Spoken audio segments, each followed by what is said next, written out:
Today, we were grateful for everything. That's the message on a Thanksgiving card I received last year.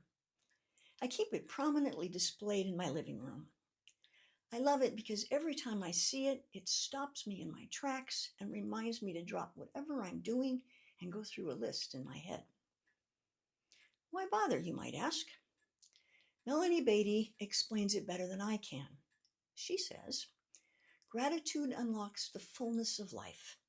It turns what we have into enough and more.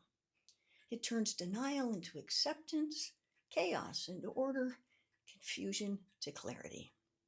It can turn a meal into a feast, a house into a home, a stranger into a friend. Wow, really? Yes, really. But I've learned that the way you tap into that gratitude also matters. For instance, you probably already know you're supposed to be grateful for things. Maybe you've even tried a gratitude journal. You run through a list. I'm grateful for my family, my friends, my home, my pets, etc. That's all good, but when it's the same list every day, it doesn't require a lot of focus, and that lessens its effectiveness. For gratitude to unlock the fullness of life, you've got to get down to the nitty-gritty, to cover the little things as well as the big things, and make the list current. As an example, here are some of the little things on my list as of 3:30 p.m. on a recent Tuesday. I got to sleep in until 7:30.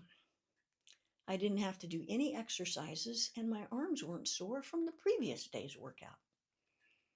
I got a text from a friend I don't hear from every day. The weather was refreshingly cool. I got a walk in before lunch. My weakest rose was finally blooming. I found a good gift for my friend's little 2-year-old grandchild. I could keep going, but I think you get the idea. I know it may seem like those individual items aren't very important in the overall scheme of things.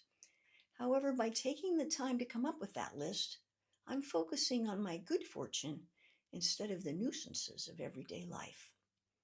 By the time I'm done, I'm feeling pretty darn lucky and optimistic about the rest of my day.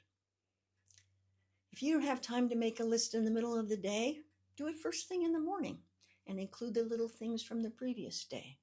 It will work just as well. Practicing gratitude not only unlocks the fullness of life, it turns an ordinary life into a joyful one. Give it a try. Let me know how it works.